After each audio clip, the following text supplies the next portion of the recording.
Hello everyone and welcome. It is Saturday. What day is it today? The 28th of June. And I wanted to get one more vlog up before the end of the month, just so you guys know that I'm still around, but I've been so busy, so busy. And July is going to be a busy month, I'm not going to lie. Final exams at the end of July for my university students, sumo in the middle of the month, the end, the last couple weeks of the World Cup. So lots going on. My birthday is in July, not that that's a big deal anymore. As you get older, you minimize that impact, hopefully. But anyway, what I wanted to do, and I wanted to do this for a long time, and hopefully this video will be kind of around 15 minutes. I'll settle in now, I'm letting you know. Get a beverage. But if it goes longer, I might put it into 2 parts. But some of you are already like, why is it not stretched out, Jason? Why is it in a square? It's because I've got my iPad turned around so I can see myself, I can see the time. I didn't want to use the high def because the file gets really huge and then it's bothersome to upload to YouTube, etc., etc. So hopefully this quality is good enough for just looking at the old face for a little while. My Batman t-shirt, a few little things in the background there. I'm at work because the aircon is nice. And the lighting is pretty good, and I needed to do some work before I did this to get ready for Monday classes. Yeah, so I'm going to film this now. And like I said, I did some research and I left the paper here at work, which is the major reason I came back.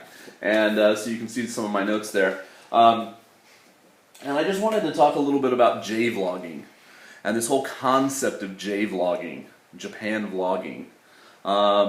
And what it is, what it's meant to me, kind of the history of it from my point of view.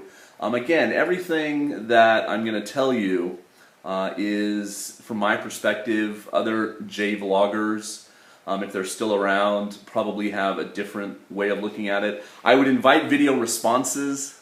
This is something we could do back at the beginning of YouTube. You can't do that anymore, leave a video response.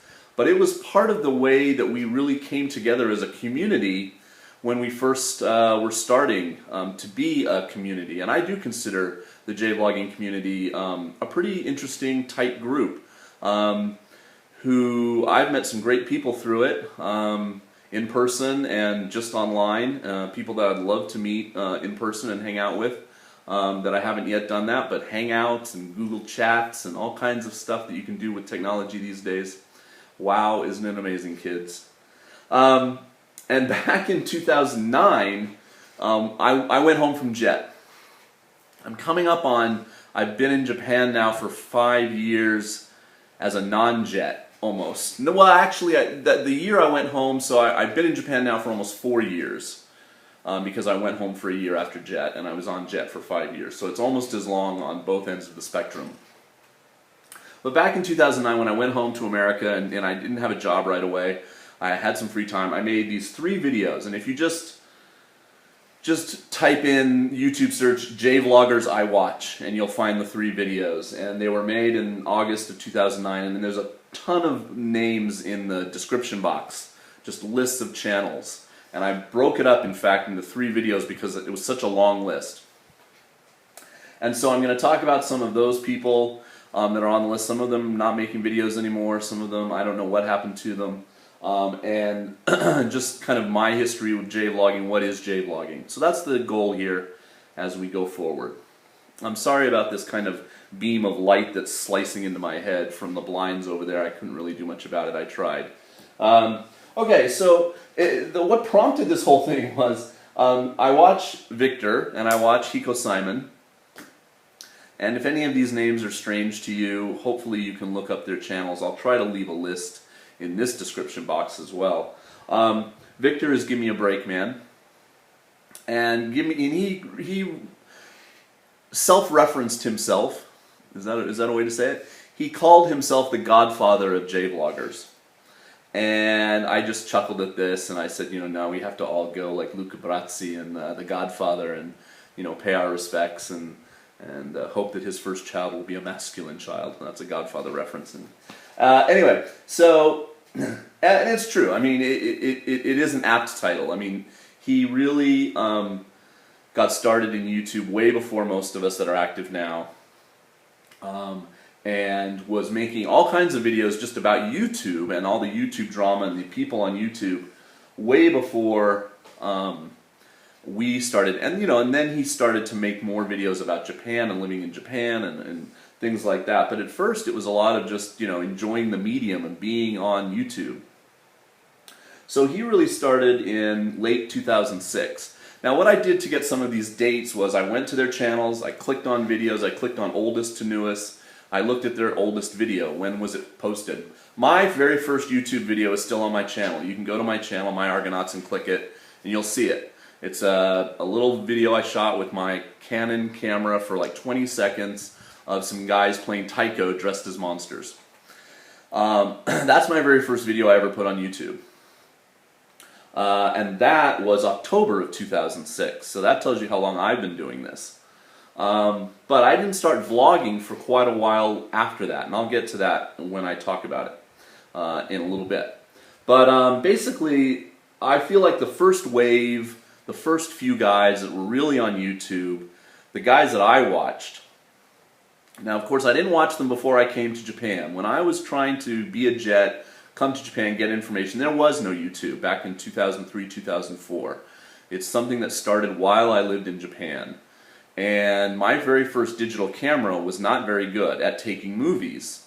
There was a click in it. You could hear the motor clicking. And I didn't put a memory card in it for the longest time, so the most I could shoot was like 30 seconds. And then the internal hard drive would be full. So I made a lot of really short videos of my kids, of just wacky stuff in Japan. I uploaded like 100 videos before I made my first on-camera talking head vlog. So that's how much stuff I had on my channel for like the first year before I started talking to you people. But of course, so I was on Daikon, big Daikon, some of these famous jet boards, trying to get information about Japan. That's how I was doing it back in the day. And then of course now YouTube is probably the way a lot of people find out about, if they want to go live somewhere else, what it's like there. But one of the first guys I did watch when I first started watching YouTube, I first started to hear about YouTube from friends and fellow jets, like, hey, did you see that video on YouTube? And I'd be like, what's YouTube? But one of the first guys I watched, of course, was Tokyo Kuni. His Life in Japan series, which started in July of 2006. So before I ever made my first video. And, the funny thing about Tokyo Kuni is he is absolutely one of the founding fathers of J-vlogging, if you want to call it that. But he never had huge success. He never had a hugely viral video, as far as I know. Now, this is all caveated because people can take videos down, they can private things, they can... So when I go back and look at the oldest video, it might not be the oldest video. I know for a fact some channels I looked at, people have taken old videos down. And there's no... I don't care, that's your channel, you do what you want. But as far as being a historian and trying to figure out, like when things started and when things happened, it can make it a little bit more difficult. But anyway, he doesn't have none of his vlogs have over 500,000 views, for example. I have a video with over 500,000 views, okay? And, I didn't do anything to earn that. It's just a video I made at USJ, Universal Studios Japan, of the Jaws ride, and it had a really good thumbnail. Back in the day, especially if you weren't a partner, and you had to become a partner back then, you couldn't pick the thumbnail. You couldn't put in your own thumbnail. Maybe this is still true for non-partners now, but basically they would show you 3 images they would just grab from the video, and you had to pick. And this one just happened to have a great thumbnail of the shark coming out of the water with its mouth. And, if you got in that early algorithm of like searching, if people wanted to, Jaws ride Japan or something, and my video would come up, and it's got like 700,000 views, which is my most watched video. But ironically, absolutely nothing like the rest of my channel in a weird way. But I made a lot of money off of that video after I did become a partner. So yay for that video. It doesn't really make much money anymore. It's fallen out of the algorithm, etc. So there's Tokyo Kuni, there's Victor, who I didn't watch a whole lot, but then he was put in charge of the YouTube front page. You used to be able to go to youtube.com and there'd be a front page, and they would have recommended videos, and they would have them split up by genre, and they would have a guest editor. And Victor got chosen to be this. And he picked a bunch of videos. I think one of the ones he picked was Kevin Jumba, who didn't have a huge amount of followers back then. He picked a few J-vloggers.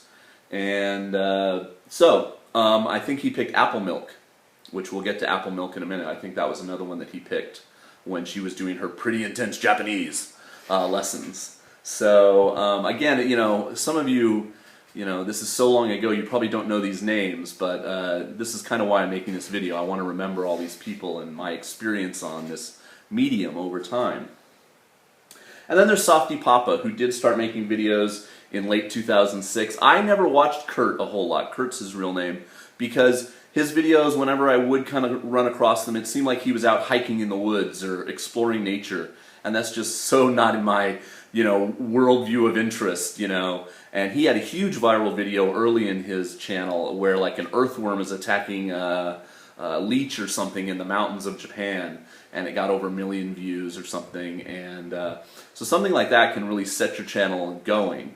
And so I knew of Softy Papa and stuff, but I honestly, I was never a big watcher of his channel. And a lot of it is because once you get to Japan, your amount that you want to watch other videos about Japan, like, you know, like I don't need to watch an apartment video about Japan anymore. I don't need to watch, you know, hey, this is what it's like to be a teacher in Japan video anymore. You know, I've made those videos, I've lived that, but I still like the community. I still want to support J-vloggers, and so when somebody comes along that does something really different or really interesting, Eric Surf Sick, Japanarchist, you know, you kind of like, wow, that's really refreshing and interesting. So those three guys, Tokyo Kuni, Victor, and Softy Papa, are what I consider to be the first wave, the founding fathers. And then we have the next group, and I consider myself in this next group. Although I never really had big numbers at first. Like I said, you can go to my channel. I remember like my 2-year anniversary I celebrated. I celebrated when I reached 1,000 subscribers. That was a big deal to me. And it still is. I mean, I still only have like 10,000 subscribers. I don't have these huge numbers. You know, but I have a lot of video views because my videos are perennial, meaning that every year there's new jets. Every year there's new jets who want to find out about the jet program, and that's a big part of my channel, those videos. So thank you to all of you that have come along in the past, say, 5 years and watched those videos and clicked through and sent me feedback, and it's meant the world to me. So I started, like I said, I started making videos in late 2006, and really all of 2007. All I did was shoot videos at school. Now there were no rules back then on like what you could do and what you couldn't do. You know, and Japanese people didn't know what YouTube was, and I was putting up videos with my students' faces in them and stuff. You know, I don't really think it's that harmful, etc. But you know, I was very naive back then. I gave every ounce of like, hey, this is where my apartment is, and I live in Taisha, and you know, and I mean, you could have easily stalked me and found me, and I told exactly the names of the schools I worked at, and I didn't necessarily use last names of like teachers and stuff, but I was just very open, and I was like, hey, yay, you know. So I don't do that anymore. I'm not specific. I've never said the name of the college I work at, for instance. I don't say specifically where I live now. It's not important. You know I live in Japan. You know I teach at a Japanese university. It's a small school in a rural area in the Chugoku region. More than that, you don't really need to know unless you know me personally. So, but back then I did do, and I put up like I said, like 100 videos before I even made my first vlog. And you can see my very first vlog. It's a Merry Christmas vlog that I made in very late 2007. And that means I had been a jet for like almost 3 years. No, more, yeah, just more than 3 years. Summer of 2007 would have been the end of my 3rd year of jet. So I had been in the country a while, but I was watching these guys like Tokyo Kuni and Victor, Roger Swan, Tikio Sam, Kansai PJ. And I was like, I could probably do that. That looks fun. So I started to vlog more. And then what happened is in the spring of 2008, I got in a little bit of trouble at school. Some troll, I'll just call it a troll, some person who really, I don't know why, they said, look, this guy is making videos at school, etc., while he's theoretically working, and jets are paid for through tax money, some of our salary. So we're theoretically public employees, and he was like, look, he's indulging in his hobby, etc., while he should be working. And he sent some nasty emails because like I said, I was very forthright about where I worked and where I lived, to my bosses at the Board of Education. And they came to me and said, look, you really can't film videos while you're at school and like working hours, and there's a couple here where you're talking to students and they say their names and stuff, that's not good, blah blah blah. So I had to take down a whole bunch of videos. I was really upset. I just felt like it was a betrayal of my, I didn't feel like they stuck up for me, and it was like one lone guy and stuff. But again, like, I was naive. I didn't really realize all the implications and the privacy laws and blah blah blah. And so yeah, that was a blow to my channel and a blow to my enthusiasm for making videos. But then what I did was I was like, okay, I need to find something. And at the time, Eric Surf 6 was kind of an inspiration here. And Ken Tanaka, obviously, was another one. Ken Tanaka was obviously a guy who, let's call what it is what it is. He had this character, and he was like, okay, I want to put it on YouTube, and how do I, he wanted a niche, and he wanted a way to like entertain people that they hadn't seen before. And Eric was the same way. Eric tried a bunch of stuff when he was first starting out his channel. He tried to be like a diet guru, and he tried to be like a food guy, and obviously the big thing for Eric was when in March of 2007 he put up this wave pool video, and it went viral in Japan, and he started to show some things, aspects of living in Japan. But even those videos weren't huge for him. And then he did some trick videos in 2007, and they went through the roof, and that's kind of the main thing of his channel, magic tricks and the pencil trick, and as well as living in Japan stuff. And so I was thinking, okay, what can I do? What can I offer? What can be my niche that I can exploit and maybe be different than other people? And so I just went into YouTube in 2008, early 2008, and I typed in jet program, I think, was all I put in. And like 5 or 6 videos came up. There was a famous one for a while in the, around that time, 2007, 2008, called Life of an ALT, where the guy had really done a good job of editing to music, all these little clips of his school and his life in Japan. And that one had a ton of views. And I didn't know that much about editing, hadn't really used iMovie yet. And I wanted just to do something where I could vlog. And I found one video by a guy where he talked about doing the jet interview, like the year before when he had done it. And it had a bunch of views. And I thought, well, you know what? I've been a jet, I've gone to jet conferences and given speeches to other jets on how to be a good jet and blah, blah, blah. I could tell people how to get into jet. So I made my first jet vlog in May of 2008, and really it was a way for me to not have to film at school and not feel like I was, breaking any of these new rules that they had set up for me, but at the same time I could make a video, every other day or 2 or 3 times a week, because I would just sit in my room in my apartment. And those videos really took off. They were very popular at first with a lot of good comments and feedback, and like I said, it's just like every year. And there was so much good response from that first set that I made in sort of May and June of 2008, which was a long time ago now, about how to become an ALT, meaning everything you needed to know to get to Japan, like what to pack and what to expect and what your job would be like and what your apartment would be like. For all the people that had already gotten the job, that I then got a lot of requests. Hey, the application's coming up in like October. Can you help us with that? So then I made a whole series of vlogs and a playlist about how to apply to JET, how to be, literally how to become an ALT, how to get the job, and how to do the interview. And those 3 things became the main thing. And I tried to do other things, in between. And I've gone to some JET functions. YouTube functions. Like there's a fun video of me and Hiko Simon and Radri and Atomic Boy X walking around Ueno in Tokyo, and I've met up with Victor in Nagoya to go see sumo, and blah blah blah. But you know, back then, a lot of the interaction in the community was response videos. And to make those, I made a second channel, Taisha Jason. So if you want to see responses and things like that, I do have a whole second channel. And there's some good information on there that's jet related and school related and stuff. But anytime I saw a video and I wanted to make a response, I made it from that channel. And that was a popular thing that a lot of big vloggers did at the time. Gosh, Victor has like 17 channels. Give me a flake man, give me a bone man, give me a this man. But we all did it. Hiko has one, Hiko Simon has one, I have one, Kansai PJ has one, Busan Kevin has one. You know, we all have these second channels. Anyway,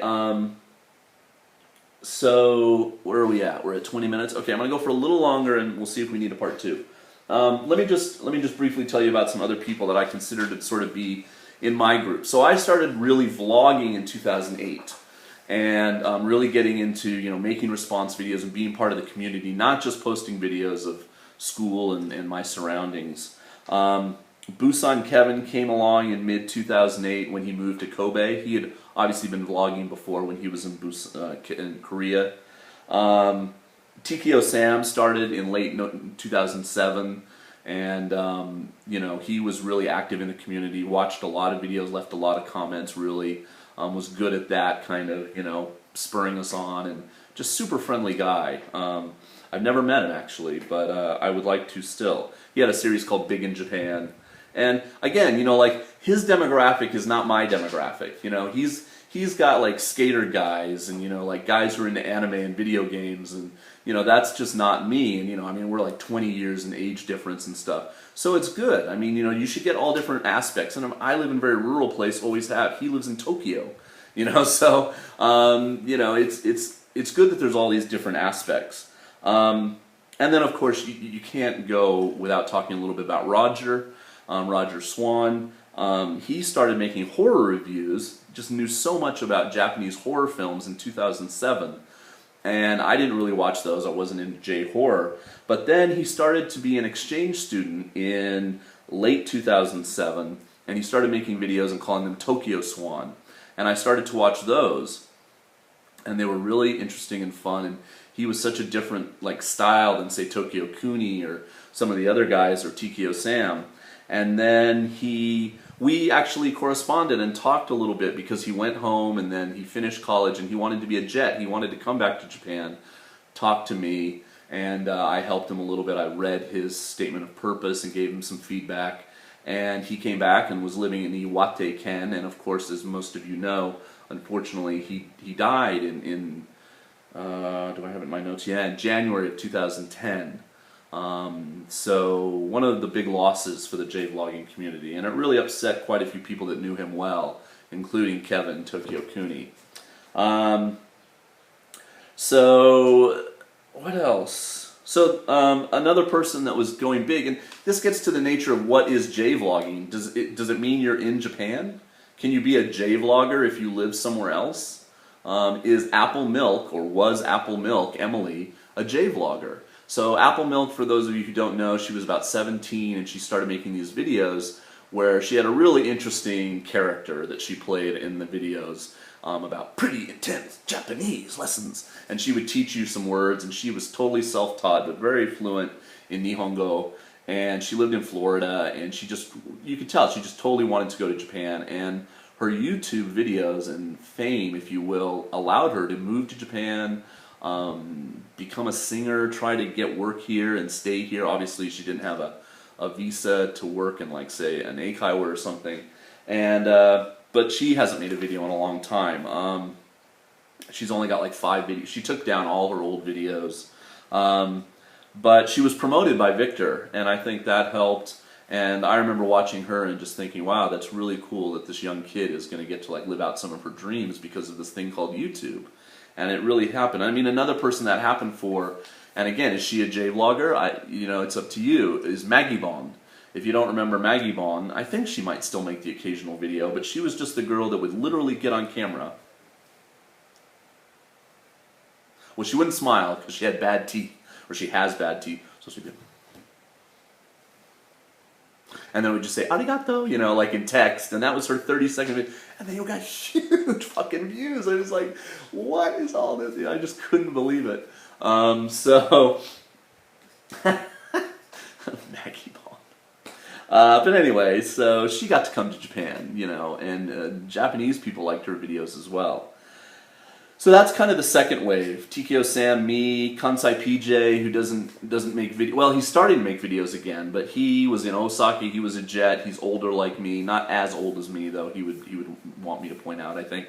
But he made FLV, I think was his Frackin' Life vlog or something, and I followed that. I really loved Kansai's, PJ's videos, and he did it for a while, and then he just stopped. You know, a lot of people just stop. But he's stayed active through his association with Kevin. He's good friends with Busan Kevin. Been on podcasts. He's been in some of my videos. We've hung out in Osaka. So, TKO Sam, Roger Swan, Busan Kevin, me. We're kind of the second wave. And then you have a bunch of other people that I think came right after that in 2008, 2009. And let me just name some. Let's see. Can I upload over 30 minutes? Ooh. Okay, let me talk about the third wave, some other names, and wrap this up in a second part video, part 2. And I gotta make sure. I have about half an hour before they're gonna close my office too. So if you watch this whole thing, what do you think of my shirt? Leave me a comment. That way I know you watched all the way to the end. If you don't get the joke, well, if you don't get the joke, I don't know. I don't think you could leave a comment, but. Well, it's not a joke. I guess it's like a visual pun or something. I don't know what it is. Anyway, thank you for watching all the way to the end of me ramble about J-Vlog history, which I find very interesting, and I'm glad. And again, if you're one of these people that I mentioned, or you have a different perspective, or I forgot someone, leave a comment. Let me know. I'll do my best to add it to the description box or something. Okay, peace. I'm going to make part 2. Watch that too. See ya.